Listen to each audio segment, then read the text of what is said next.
KCIM Sports presents the Pizza Ranch Saturday Morning Coaches Show with Sports Director Jeff Blankman.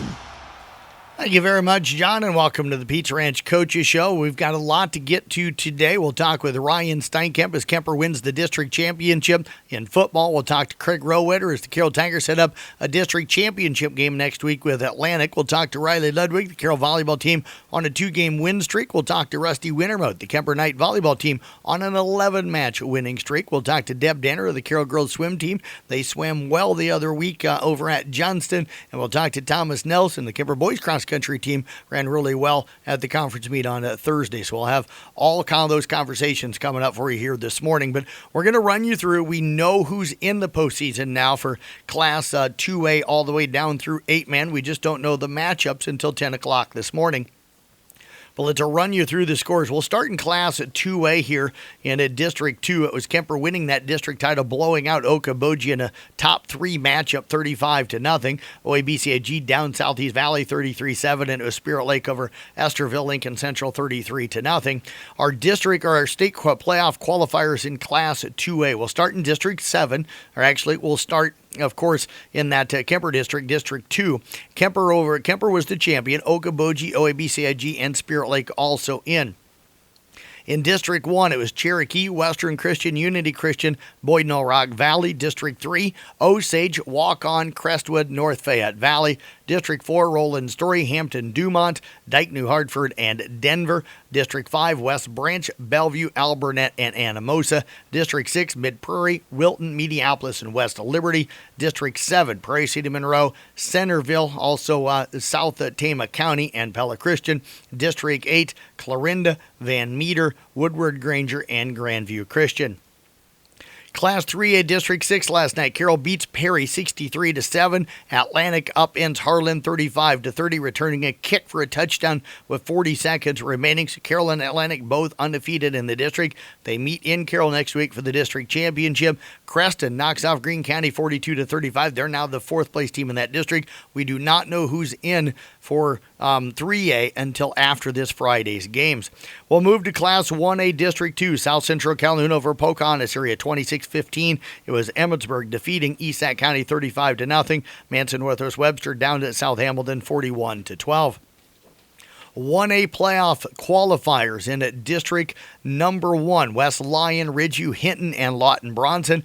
District 2, Manson Northwest Webster, Emmetsburg, South Central Calhoun as the 3 seed, and East Sac as the 4 seed. District 3, Grundy Center, South Hardin, Clarion, Goldfield, Dow's, and Central Springs. District 4, Hudson, Columbus Catholic, Union, and Jessup. District 5, Beckman Catholic, Cascade, Comanche, Northeast. District 6, Regina, Sigourney, Keota, Durant, and Eddyville, Blakesburg. District 7, West Marshall, Pleasantville, I-35, and Ogden. And District 8, Trainer, Underwood, Tri-Center, and Shenandoah. Class A District 8, ICAM Manning over West Monona 35-8. It was Woodbury Central winning the district in the district title game against St. Albert 35-14. Loma defeated Akron Westfield 17-6, and it was Westwood in a non-district game beating South O'Brien 21-20. Your state qualifiers and state playoff qualifiers in Class A. In District 8, Woodbury Central, St. Albert, ICAM Manning is the 3 seed in Loma. District 7, ACGC, Riverside, Mount Air, and AHST of Oka Walnut.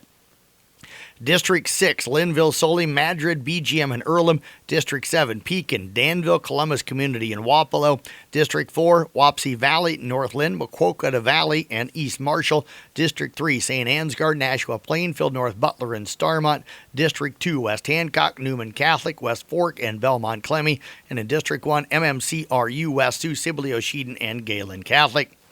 Amen. District 9, Arweva Routes, Cam 66-6. Audubon Berries, Exiro Kimberlin 80-18. Coon Rapids Bear knocked off Glidden Ralston 60-18. And in a non-district game, it was East Union over Griswold 80-26. Now the qualifiers in 8-man in District 9, Audubon, Coon Rapids Bear, and Arweva all get in. Exiro Kimberlin in as a wild card. District 10, Woodbine, Fremont Mills, and Boyer Valley. District 8, Bedford, East Union, and Lenox. District 7, Southeast Warren, Montezuma, and Wayne. Moravia in as the second wild card. District 6, Glenbrook, Rhinebeck, Clarksville, and Collins Maxwell. District 5, Iowa Valley, Belle Plaine, and Waco. District 4, Edgewood, Colesburg, Easton Valley, and Springville. District 3, Don Bosco, Turkey Valley, and Janesville. District 2, Bishop Garrigan, Riceville, and North Union. And District 1, GTRA, St. Edmund, and Kingsley Pearson. We'll step away, take a break. We'll talk with Ryan Steinkamp with the Kemper football team next year on the Pizza Ranch Coaches Show. Hey moms and dads out there, let Pizza Ranch make feeding your family fun and affordable. Every Tuesday night, kids 12 and under eat free. Whether they love the pizza, chicken, or mac and cheese, you'll make them all happy. When you're on the go with sports, church, or, well, just life, come in for a quick and delicious buffet. The best part is, they'll do the dishes. Pizza Ranch makes family meals fun and fast. For delivery or carryout, call 792-3456. Pizza Ranch, just off Highway 30 in Carroll. Whoa, that's good.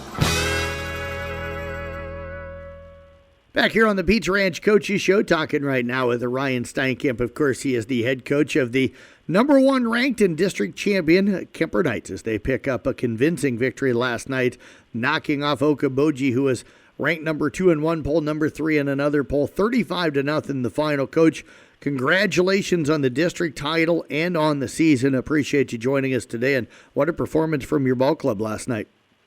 Absolutely, Jeff. Thanks for having me. You bet, Coach.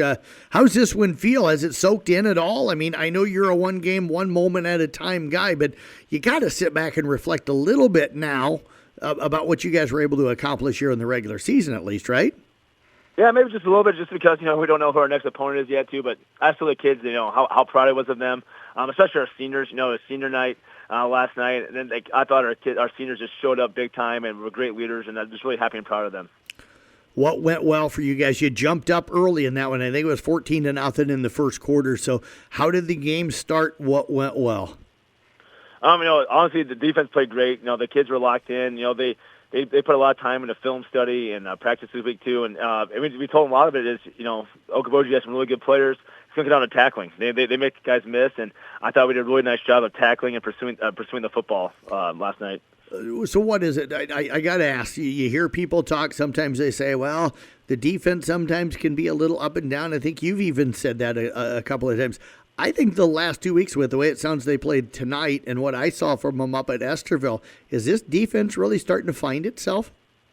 Yeah, you say, I'm not oblivious. I watch film. I can tell, there's times our defense doesn't play the best. But I think a lot of it is, we're getting them locked in. And the coaches are coaching them more and stuff, too. And the kids are so receptive of it. They want to be better. They want to, they're not happy with how they're playing sometimes. And we still practice tackling, on the daily. And they don't take that for granted. They know that's what defense comes down to. So, yeah, just really proud of their communication.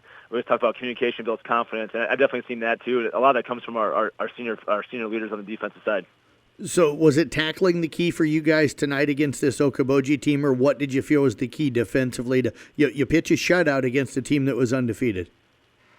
Yeah, I say that's a lot of football is just tackling. Be in the right spot, knowing you're supposed to be, reading your keys, and then once you see it, it's attacking it, and then you got to keep your fundamentals of tackling. That's what the game is based around.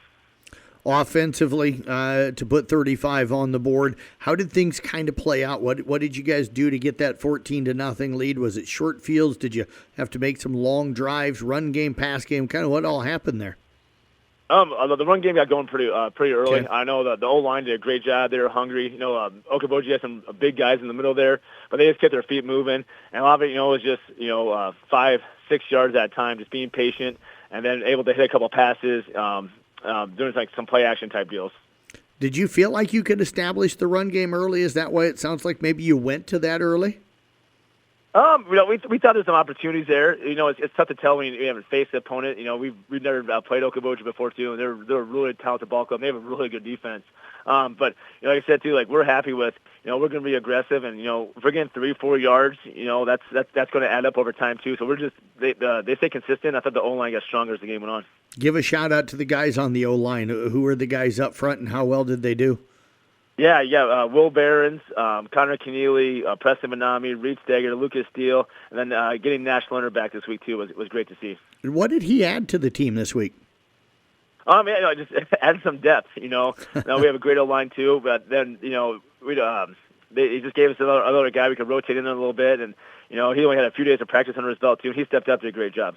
Was it Jaron Hoffman in the run game, or was it Jaron and Ryan? Did Brock, tuck it and run a few times, or was it just mainly Jaron in that run game? Yeah, Jaron had a great game. He ran hard, kept his feet moving too, and then Brock had a few run plays that were nice too, Ryan Lucas, and yeah, he mixed it up a little bit tonight too against more guys, some touches, and they all did a really nice job. Did you feel like, you mentioned it, and I've heard all year long how good this Okoboji defense is. Did you feel like you broke their spirit maybe a little bit? Because I don't think anybody had done to them what you guys have done to them. Did you break their spirit a little bit as the game went on? I don't know about that. We were worried about us, and just don't think we looked at the sticks moving too. We knew that we were looking to put some drives together too, and I give a lot of credit to our kids too. We knew we'd go for it on fourth down in some certain situations, and we were able to pick some of them up. Once or twice we didn't too, but the kids didn't hang their head. And we had a fumble tonight. And the kids bounced back. That's one thing I've been really proud of them is just we talk about responding. Bad things are going to happen. Other teams are going to make plays, but how do we respond and how do we answer back? Coach, up 21-0 at halftime. What was the message? Score 0-0 and we win the second half. That's what we kept talking to kids. Okoboji has battled all year. They've had some really nice comebacks, some late game heroics. So we knew that those kids are never going to give up, and they didn't. But we got the ball to start the second half, which is a little different. I think it's only the second time that's happened this year. And offense did a great job of marching down, and then defense got stopped too. So we definitely started getting a little momentum then. Did they threaten you guys really at any point in the game? Me, I never relaxed too. So, yeah, absolutely. They got down the red zone. Secondary made a nice play, get interception by Dylan Schoen. So that was great to see us stepping up in that big time moment. Dylan's a guy that's had a few picks this year. What's he doing well? Because we talk a lot about some of the other guys, but Dylan's kind of quietly put together a good year for you guys. Yeah, he's good at reading the offense too. He's kind of sneaky back there. He reads up, he's in the right position, and just he's got good hands and he's long and lengthy, so he makes good plays in the ball. What was the celebration like after the win last night on the field with family and friends and all those Kemper family people? Kemper, the fans that came down to probably celebrate that win with you guys. Yeah, it was great. The kids worked so hard too. We had a great crowd last night too. We're definitely on the field, talking to the guys about how proud we were of them. And now we just got to stay hungry and keep moving forward. How long do you let them kind of enjoy this one before you say, hey, it's time to focus on whoever you find out you play at 10 o'clock or so this morning? I told them they can enjoy it until midnight, but I said, but after that, we got to learn from this game, and we'll find our next opponent, and we'll start game planning and get ready to go. And I know the answer, but I'm going to ask because I ask all the coaches. Any hopes on who you play? Any thoughts on who you play today? I honestly don't too. I know, there's a lot of things being tossed up in the different districts and across the state. Yeah, I really don't know. It's something we can't control, so something I don't worry about. We just know that once we find out who, we'll do our best to prepare the kids. Feel any pressure being the number one ranked team going in? No, I talk to kids all the time. 0-0. We worry about us. We always talk about at practice. We worry about what's inside our locker room. At the games, worry about what's inside the track. That's what we can control. Our goal each week is just playing better football every week. If we do that, great things can happen. Well, Coach, congratulations again on the win last night. Appreciate you joining us. I know where they're going to be releasing the pairings here in a couple hours, so I'll be looking for them as much as you are. But we'll see you coming up next Friday. All right, absolutely. Sounds good, Jeff. Appreciate it. You bet. Head coach again, Ryan Steinkamp with the Kemper Knights. Again, they win over Okoboji, clinching that district title 35-0. We're back with more of the Pizza Ranch Coaches Show here on KCM and the CB Sports Network. A highlight home for Mid-Iowa Real Estate Team, 409 East Valley Drive. This well-maintained two-bedroom condo offers comfort, convenience, and privacy. Both spacious bedrooms feature their own private bathrooms, giving everyone their own retreat. You'll appreciate the main-level laundry, a cozy fireplace in the living area, and a kitchen with all appliances included. Step outside to enjoy your private deck. All of this at 409 East Valley Drive with a list price of $255,000. This is Brandon Snyder with another quality offering for Mid-Iowa Real Estate Team. Take your tour at midiowateam.com. Pizza Ranch Coaches Show here on KCIM as we roll on right now as Carroll head football coach Craig Rowetter joining us after the Tigers pick up a nice convincing win down at Perry last night to move into what's now a district championship game with Atlantic coming up this week. They win at 63-7 last night on the road. Coach, congratulations. One more step towards hopefully a district championship for you guys, but last night looked like it was kind of a fun one. Thanks, Jeff. Yeah, it was, it was. Everything, went pretty smooth and kind of the plan. And but again, the kids knew exactly, like you said, going in, take care of business. It's kind of a little business trip. And, we do what hold up on our end, and we'd be playing for a district title the following week. So, I think the kids, it was pretty easy to keep them focused and, at the task at hand. And the starters didn't get a whole lot of they might have got maybe one series after the first quarter, and then we had an opportunity to get some other guys in, but that's kind of good too, just as far as kind of staying healthy going into week 9. Nice to get those guys some rest, some younger guys, but this game started quick for you guys. Adam Malik scores about 3 minutes into it. The defense then sounds like they got a stop, and the special teams come up with a play on a bad snap, and the next thing you know, you're up 14-0, and you're not even 5 minutes into the game. Yeah, we had a nice little drive to start, which has been par for the course the last couple of weeks. Offensive line just kind of takes care of business, and Adam was able to punch the first one in, but yeah, then the defense played lights out and got a 3-and-out, and gave us kind of a short field with a botch snap on their punt, and we had a one-play little bootleg pass touchdown after that, and so the one-play drive is, you're up pretty quick when you when you do those. You get it to 28-0 before the end of the first quarter.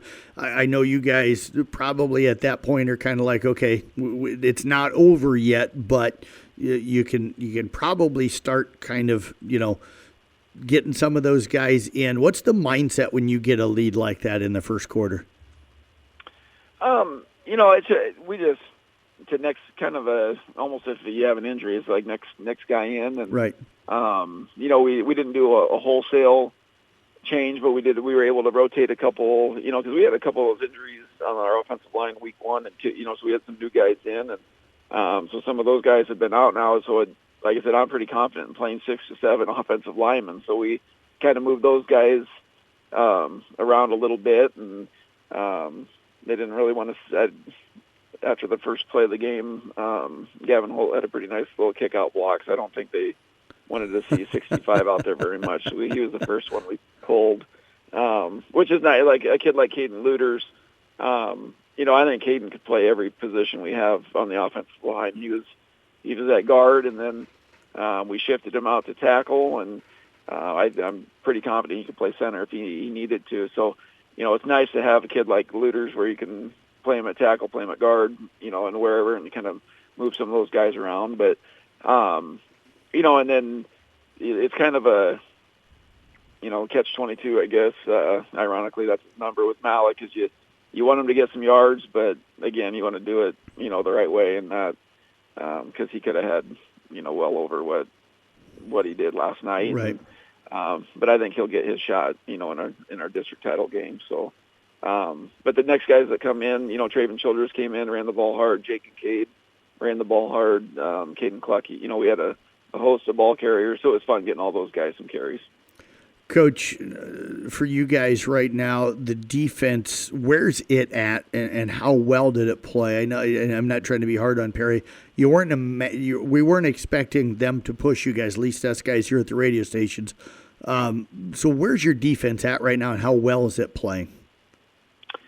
They've strung together 3 pretty, our first group anyway. They haven't given up a touchdown in 3 weeks. If Perry got one late, and that's we had everybody had played by then. So, and again, I hate to sound like a broken record, but it's almost like the offense as far as the defensive line and offensive line. With the defensive line, they can hold down their gaps. They don't have to make a ton of plays, although they did last night. But like Miles Pudence and Gavin Holt, those two on the interior, it takes quite a bit to move those guys. And then you got Kieran and Ty on the outside.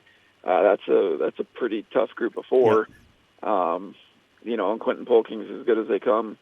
3-year starter and two-time first-team All-District. I'm sure he'll be a three-timer after the All-District meeting this year. And and then Michael can clean up too on the inside. So those front six have been pretty steady all season long, and the secondary's come a long ways. Got 2 more interceptions last night, with Talon and Burke, and the week before I think it was Talon again and Chase Shable. So those guys, our pass coverage is come, and that's the spot where we needed, I think, just with the lack of experience coming in. It was the secondary, and they're starting to come around really nice here. Coach Camden King, we talked about him on the New Way Ford Scoreboard show last night a little bit. Early in the season, the pass game appeared to be struggling, but these last 3 games, is it the confidence that has grown in him? But he's been really, really good these last 3 games, even throwing the football. Yeah, it's definitely confidence, and that's to be expected. Again, being a first-time starter, yep. It's tough, and then to do it against the schedule we had, that makes it even tougher. And so we knew there was going to be some, growing pains and just some experience stuff. But I think the last probably since actually the Harlan game, I think is kind of once we opened district play, is when he was feeling comfortable. Seeing what we need him to see and checking that. And that's the thing I don't think anybody really realizes is, there's 2 or 3 things everywhere. Hey, if we get this look, we need to check into this. And, you got to be loud enough that everybody's on board and knows that. And so that's been the cool thing. I've done that the last couple of years with our quarterbacks. I had a good one last year with Carter Essick, yep. Smart. And like having another coach out there, so when they're able to handle that and check you into the right stuff, and we've added more RPOs too now. So if, for whatever reason our run game is tough, then they kind of forget to cover Chase out in the slot. Like, hey, if he's sitting there all by himself, just throw the ball to him. Right. So he's starting to see those too and hitting those. And I think it's just, experience, but he's definitely playing confident now. Coach, Atlantic, speaking of confidence, they've got to come in breaming with it. They pick up a win over Harlan last night.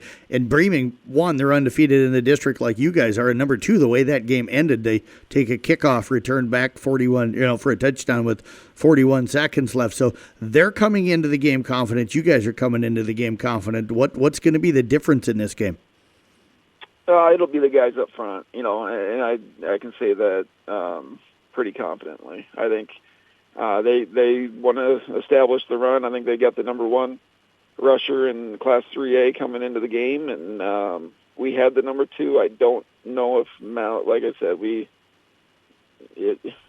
not to be rude, but if we wanted Adam to run for 500 last night, he probably could have. Yep. So anyway, I think that'll be a nice little challenge for our offensive line, just to be like, hey, they think they have the best running back. We think we do. So let's get to work. But, and I know Coach Brummer well at Atlantic. We talk actually quite a bit. And at our clinics, Atlantic has a fun staff and really good guys. So both staffs get along good. And, it's kind of fun that it's us 2 standing here at the end, but we're also competitive, so we want to beat the heck out of each other. So it'll be 2 teams, I think, that want to be physical, and I think that's ultimately how it's going to play out. Whoever, I think, wins up front and doesn't turn the ball over, obviously, but it could be a little bit of a heavyweight fight up front, I think, with, just trading body blows, seeing who gives. Well, Coach, it's going to be a lot of fun. I get a doubleheader next week on KCIM. I'm looking forward to it. You guys get the second game of that doubleheader. So I appreciate all the time. Congratulations on another win last night, and look forward to chatting with you next week before a district championship and then after, hopefully, a district championship. That sounds good to me, Jeff. We appreciate all the coverage you guys have given us all season long, and hopefully we have some more for you to cover. But appreciate everything, and go Tigers. Head coach Craig Rowetter again joining us here on the Pizza Ranch Coaches Show. We're back right after this. This is Carroll County Sheriff Ken Pingree. Harvest season is here again, and rural roads are busier than ever. Farmers are working hard to bring in the crops, which means more large, slow-moving vehicles on the road. Remember, those extra minutes of patience could save a life. Keep a safe distance, be prepared to slow down, watch for turning tractors and grain carts, and never pass in a no-passing zone. Let's all do our part to ensure a safe harvest season. Stay alert, drive safe, and share the road. Jeff Blankman joined here this morning on the Pizza Ranch Coaches Show by head coach Riley Ludwig of the Carroll Tigers. Tigers picking up a couple of wins to wrap up the regular season this past week, knocking off Carlisle on Tuesday on that long road trip, then coming home for senior night and picking up a win over Boone. Coach, appreciate you joining us here. Congratulations on a nice 2-0 week.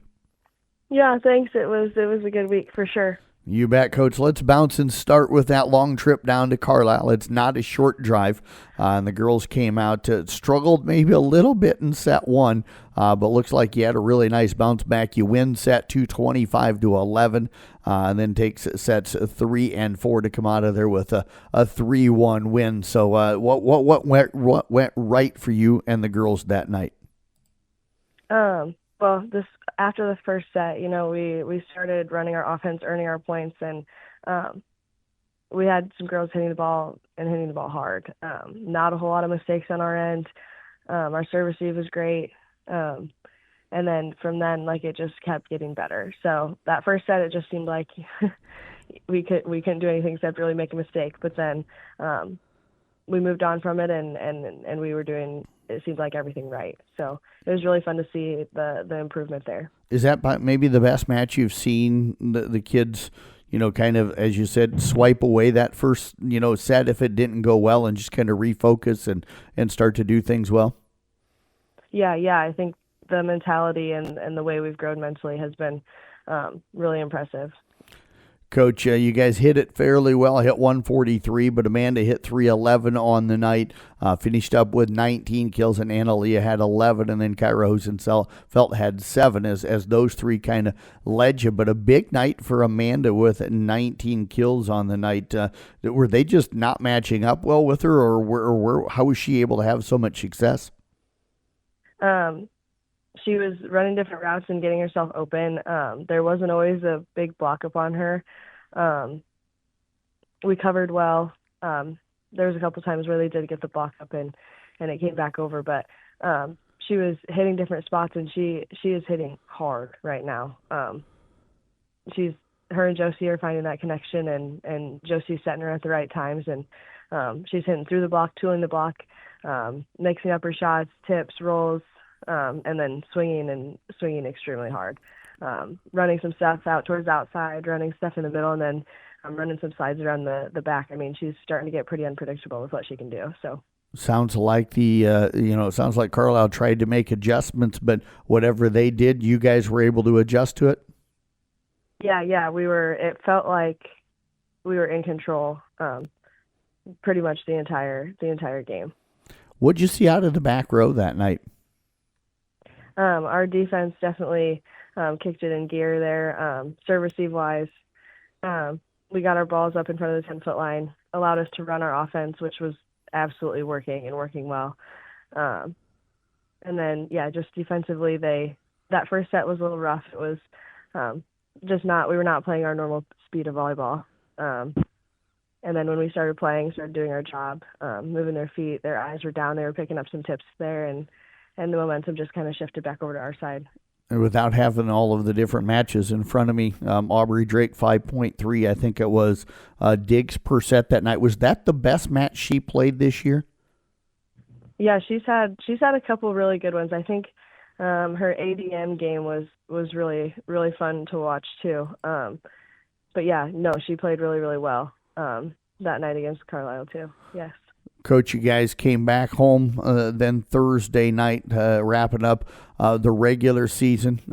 You did a nice job. You come out of that matchup with Boone. The tight first set, 25-23, and then you win 25-19, 25-18.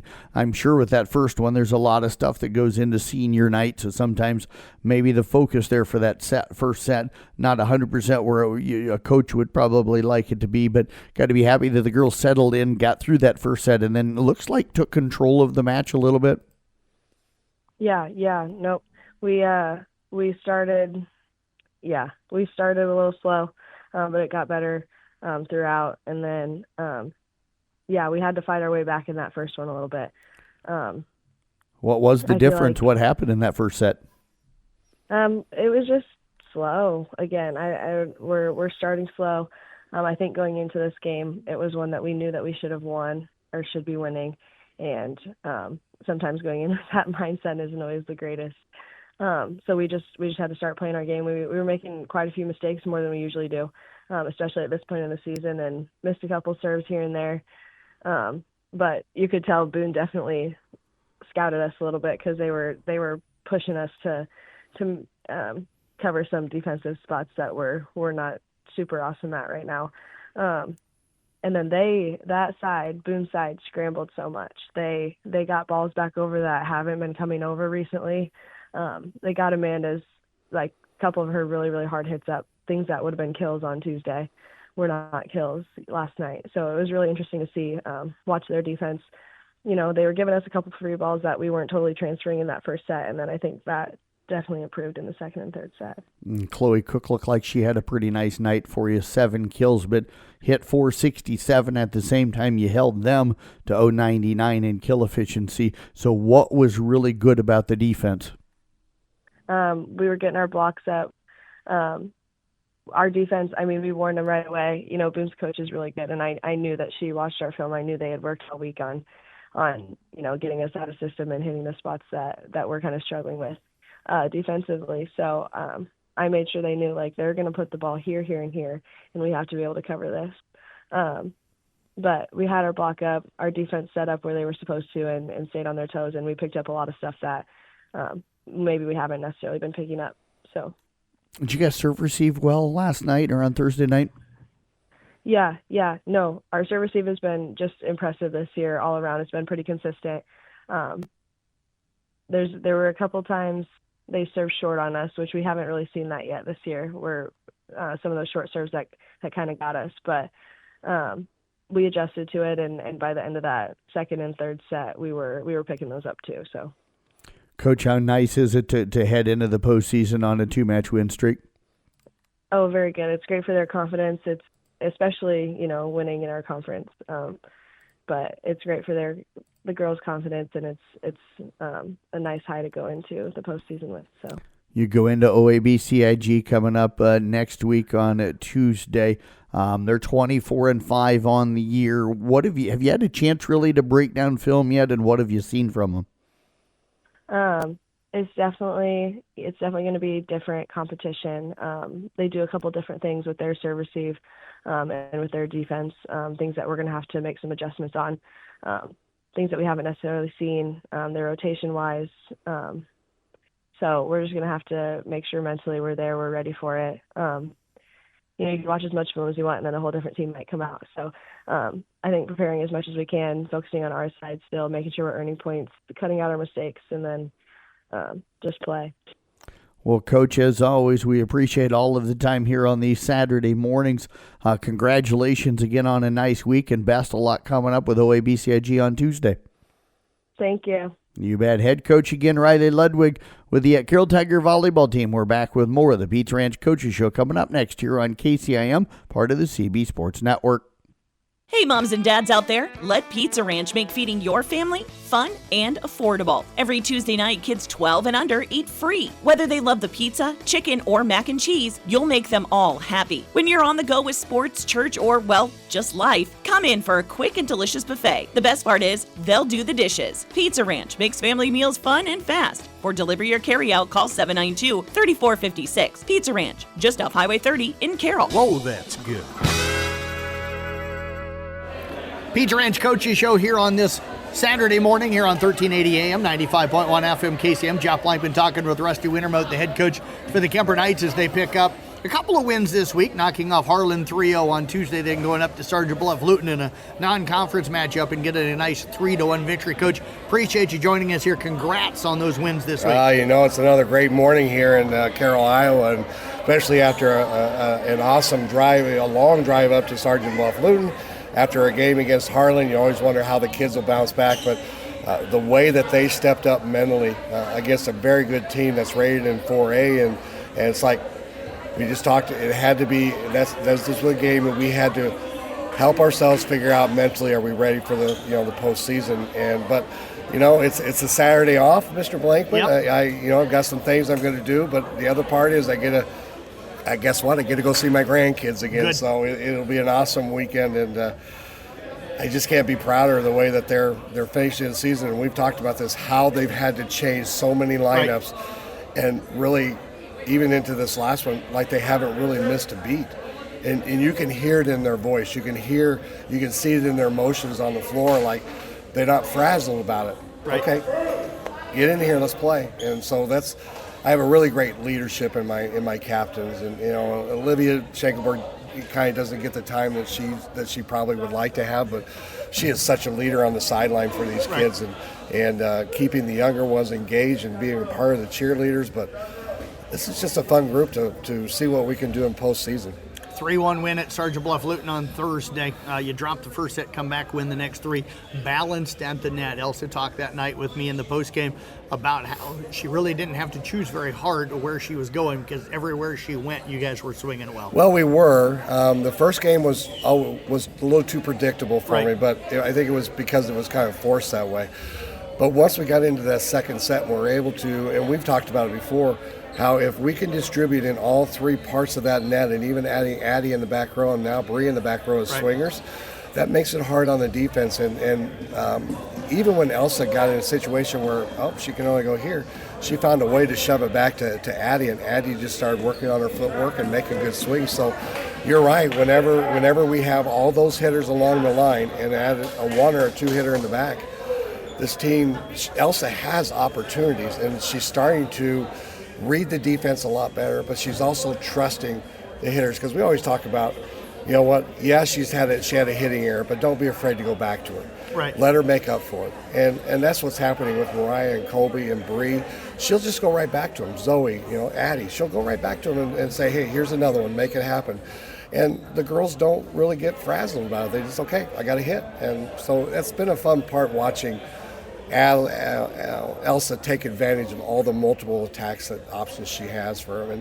But realistically, I think we won with the serve receive and the 3, 4, and 2, and our serve was just, last two nights I think we've had 28 aces the last two ball games, and I don't know if I've had a team that's been able to do that. We've always been a strong serving team, but now we're serving at a 95% clip, plus add the aces in there.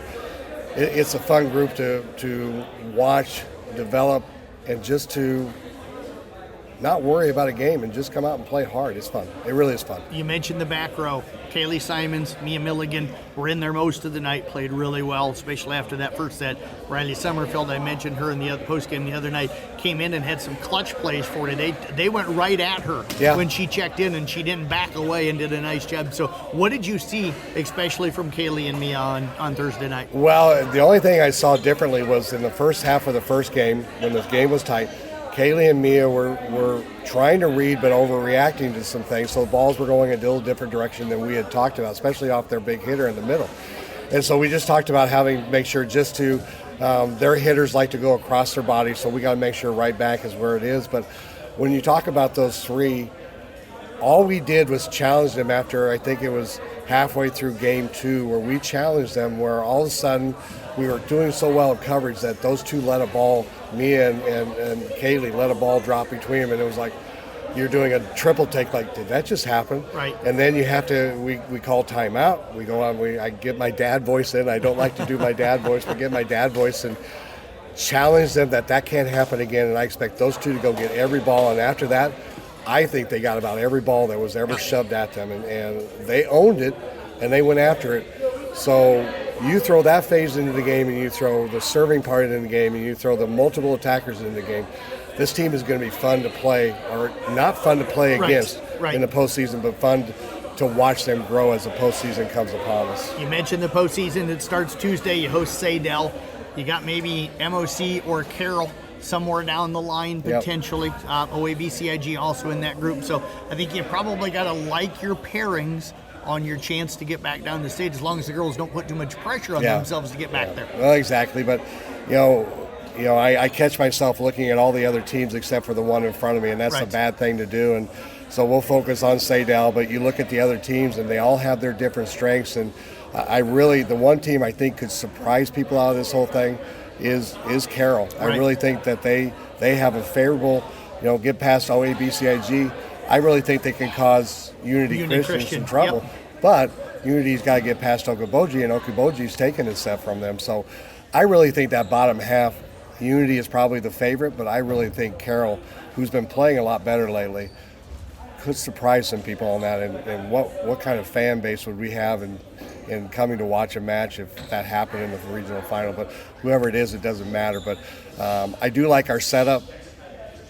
But if you think too far ahead, then you're thinking of the wrong thing. You just got to worry about who's in front of you. All right, now we'll have a day we'll work on this team. We have 2 days we can work on this team. But they are not looking ahead to any team. Last year we were talking about who we're going to face in the finals, and obviously it worked out. But this year I haven't seen these kids talk about it. They just want to know who do we have next. And I would rather have that, in my opinion, would rather have them focus on who their next opponent is, and let's take care of them, and then we'll worry about the other one after that. So, well, Coach, appreciate you joining us here on this Saturday. Look forward to seeing you again on Tuesday night.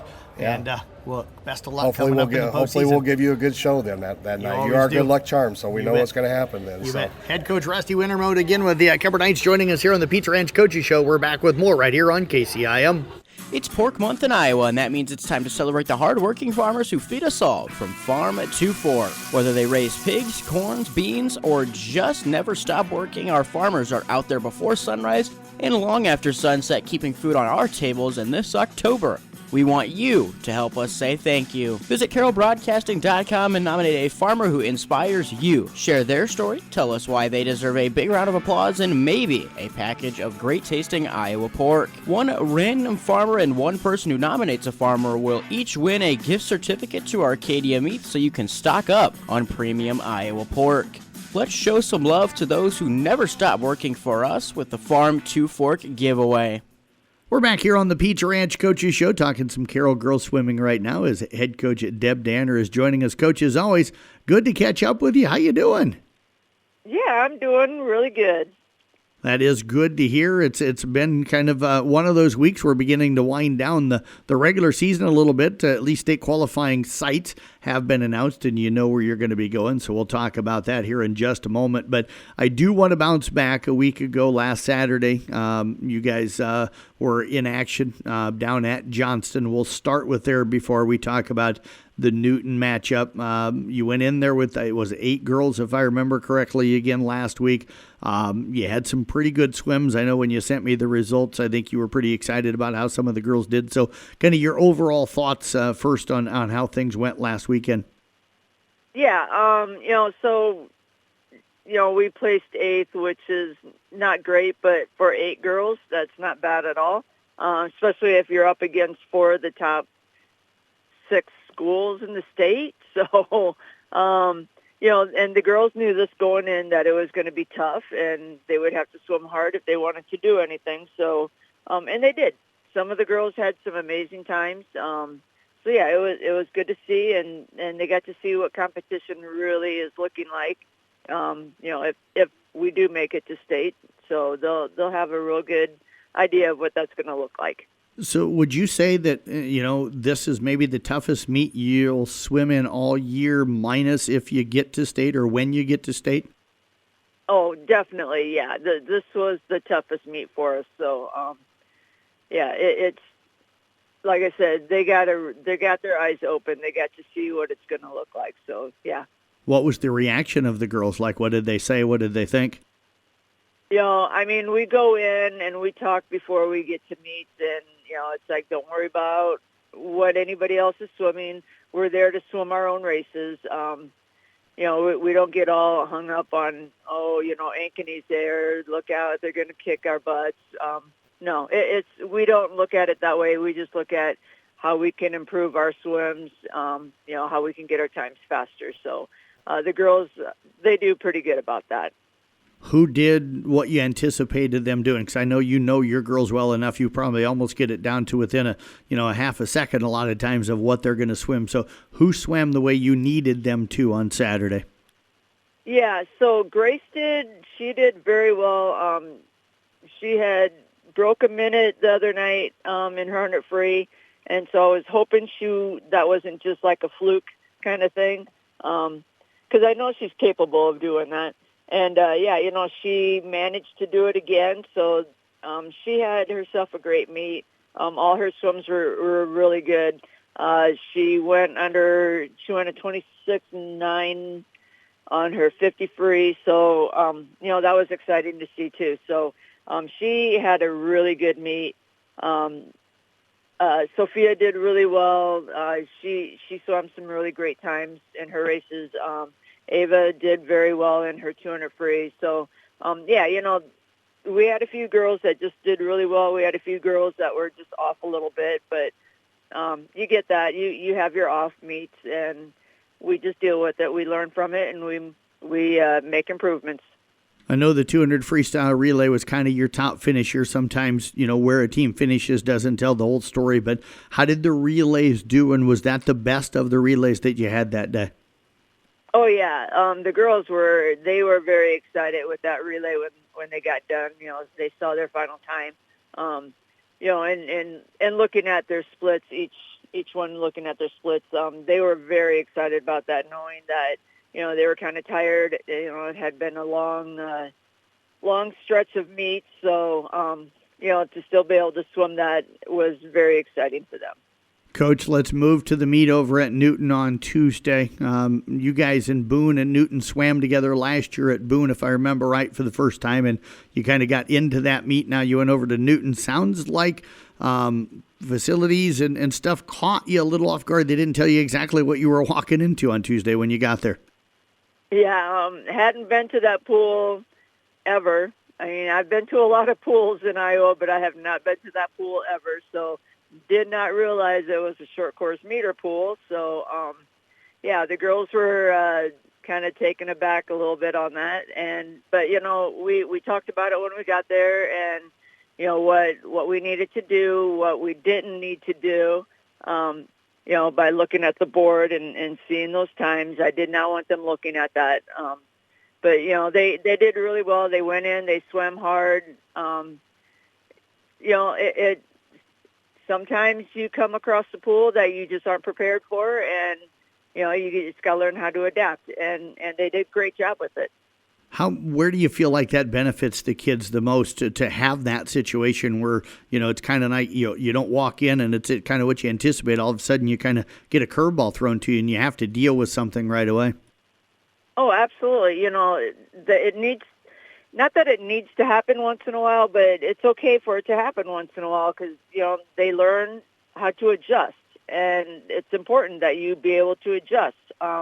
Things change throughout a meet, and you may get switched into a different event, and you have to be able to adjust and be okay with it. It doesn't bother me that much when it happens once in a while, but, you don't want it to happen a lot. But, and the girls, they did a very good job. Like I said, we talked about it, and they got it all figured out, and, everybody was happy, and they just swam some really good races. Coach, it looked like Harper and Grace, as far as finishes placement-wise, were your top swimmers that night. How did they swim, and who else maybe swam well for you? Yeah, Alexis Burkowski, she had a great breaststroke. She was just on fire that night. She did a great job with her races. And, Sam Cadwell, she swam her backstroke and looked really good. We're finally getting our arms to spin a little bit faster, so that was just great to see. And, the girls, just different girls had some great races. You head down to Lewis Central now coming up today. That's always kind of a fun late season meet. I know there's been some years where UNLC had a pretty good rivalry going and stuff. So what are you looking at with who's down there today? Yeah, so we're going to kind of put together something that's going to look a little more state-wise, just to kind of get an idea where they're sitting. It'll be some good races. Spencer will give us a few good races. Sioux City will give us a lot of good races. So, we're looking forward to seeing what we're looking like at this time of the season, knowing that it's just going to get better. And you got the state qualifying meets. Those have been announced. I know we're still a little ways from that actually happening here, but what are you thinking with Ames being where your state qualifying's at? Yeah, I'm thrilled with going to Ames. They got a great facility. It's a fast pool, so the girls all are excited about going there. We went there last year with the 4 girls, so they know exactly what that pool is like, and we're going to have some great competition there, and I'm looking forward to it. Coach, as always, appreciate all of the time as you give us time every single week throughout the girls and also the boys swim season, which is coming up faster than what we probably realize. So appreciate you joining us today. Best of luck down at Lewis Central, and we look forward to catching up with you again here soon. You bet. Thank you. Head coach Deb Danner again with the Carroll Girls Swim Team. We'll be back with more of the Pizza Ranch Coaches Show right here on KCIM, part of the CB Sports Network. Hi, this is Dr. Rick Gotting. Join me here on KCIM at 10 o'clock on Sunday mornings where I talk about orthopedics and whatever else really comes to mind. We have a good time on the show, and we would like to invite you to join us. Listen this Sunday morning at 10 a.m. right here on KCIM for the St. Anthony Hospital Orthopedics Show with Dr. Rick Gotting. For more information about St. Anthony Orthopedics, go to stanthonyhospital.org or call 794-5536. Pizza Ranch Coaches Show rolling on this Saturday morning as we talk Kemper Cross Country. Right now joining us is head coach Thomas Nelson. The Knights wrapped up the regular season with the Hawkeye 10 conference meet down at Shenandoah on Thursday. They'll head over to Iowa State's course with Gilbert as the host for the state qualifying meet coming up this week. Coach, as always, good to catch up with you. How you doing? It's great to be here. I always enjoy speaking with you, and thank you for your coverage. You bet, Coach. You guys had a really good overall meet, not just for the high school teams, but you and I were chatting, junior high, JV, everything did really pretty well down at the conference meet this past Thursday night. Yeah, we were really happy with our middle school through our varsity team's efforts. We had a lot of kids put PRs down. I felt our kids came really locked in. We did have a long bus ride, but no one made excuses, and we had a lot of great performances.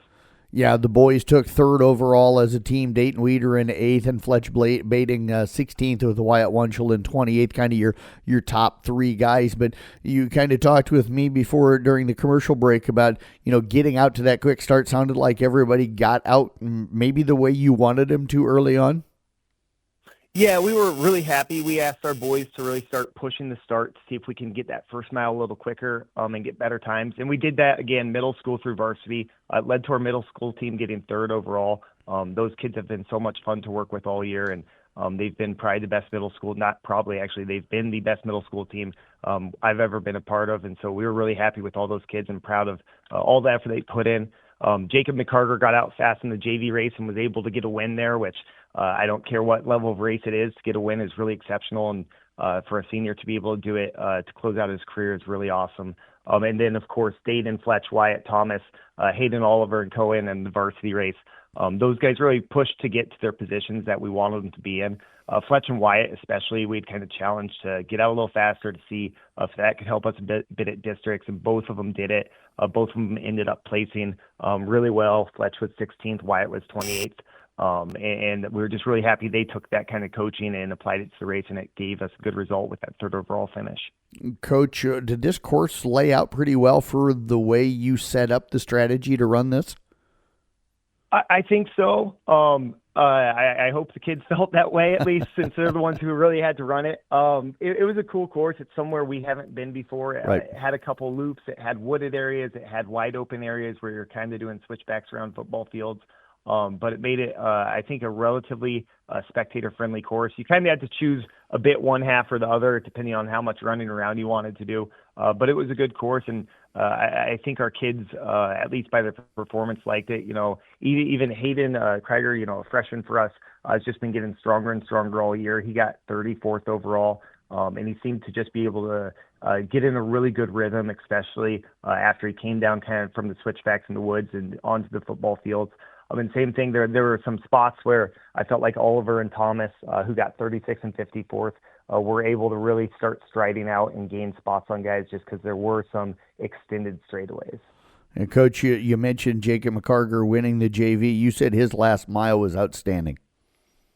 Yeah, he's just, you know, he's a kid who's been running so long for us. He's a great kid. He has such a positive attitude. He's really appreciative of all his teammates, and it was really fun to see with a mile left in the race. There was him and a kid from Atlantic, and they had kind of separated from the pack. And Jacob just kind of ran on his shoulder for the first 800, and that second 800, he blew past them and ended up with a very convincing victory. And like I said, just a really special thing for him, and we were really happy to see that happen. Coach, let's flip over to the girls. Got out pretty well. Maybe could have got out a little bit better, but kind of a learning experience. How did things go overall for the girls? Girls did a great job overall. The varsity, like we were talking about, you know, we kind of had, it was almost like a delayed start. Like the gun went and everyone went, and then we went a second later. And so the first about 200, 300 meters, I was a little stressed. But by really the mile mark, everyone was kind of where they needed to be in the race. So they did a good job recovering from that. Anna has just been doing such a good job the last half of the season of pushing herself. She ended up getting 27th overall and ran a great time, 22:54.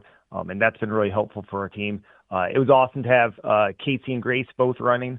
They were 32 and 41, and they really helped, I think, push other people up, like Meredith Pedig, who finished just a second behind Grace, and she was 42nd with a 24:14. And we've just seen, you know, the girls get better and better as they've started to push each other more throughout the season. So we were really happy with them. Coach, you mentioned Anna Seidel. What did she do to kind of become that top runner for the girls as the season went on? I think it was just a mentality switch. I think she just kind of said to herself, you know, I can do better, and I'm going to. And it doesn't matter. I'm not going to, you know, run with this person or this person. I'm just going to go. And if they come with me, that's great. And if they don't, I'm going to keep running. And that's been a really good thing to see. And it's helped, you know, with runners like that. And, you know, Casey and Grace, they have that same attitude. Meredith has been doing good about that. And Shelby, you know, has always been pushing people. They set good examples for, you know, our younger girls and our JV girls. Our middle school team got 7th. They were at overall, which was pretty solid for us. And Taylor led them with a 4th overall finish, which was really great to see. You know, she's just had a phenomenal season. And we had a lot of our JV girls, Haley, Adeline, Ella, Maggie, who ran really good races and just showed a lot of growth throughout the season. And I think that starts, though, when your varsity girls start practicing harder and harder, that makes everyone else better.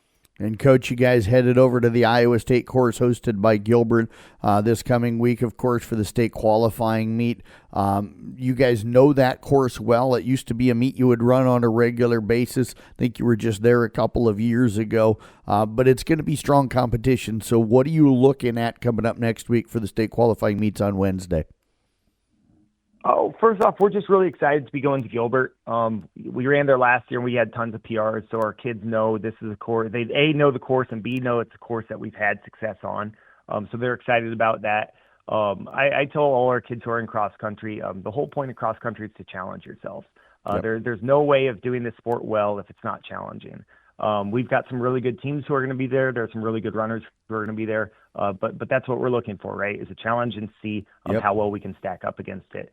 The weather looks great, and I know we're going to have some kind of easy practices this next week just to make sure we're as fresh as possible. But yeah, we're looking forward to competing and seeing if we can run, better times than last year and get better places than last year. And, hopefully that gets us some state qualifiers too. Coach, with it coming up on Wednesday, will you do anything this weekend, or are the kids off until Monday?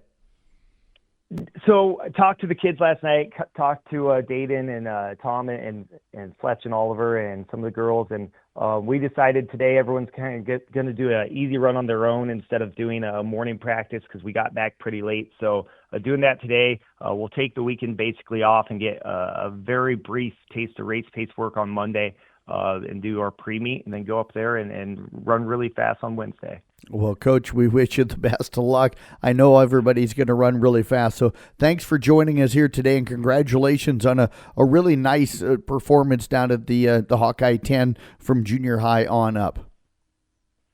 Thank you for your coverage, and have a great weekend. Go Tigers, go Knights. You bet. Head coach Thomas Nelson again with the Kemper cross country teams, back with more of the Pizza Ranch Coaches Show here on KCIM.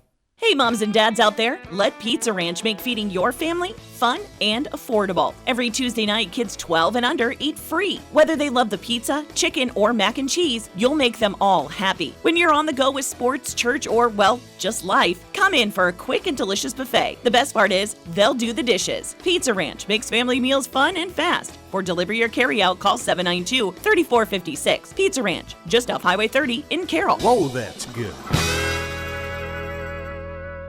Back to wrap up the Pizza Ranch Coaches Show on this Saturday morning. Again, in volleyball today, Arweva, Coon Rapids Bayard, Exira-Corn Kibbleton, Glidden Ralston, and Peyton Chardin at the Rolling Valley Conference Tournament over at Booyer Valley. That get out of the way at 9. South Central Calhoun heading to the Woodward Granger tournament beginning at 8:30.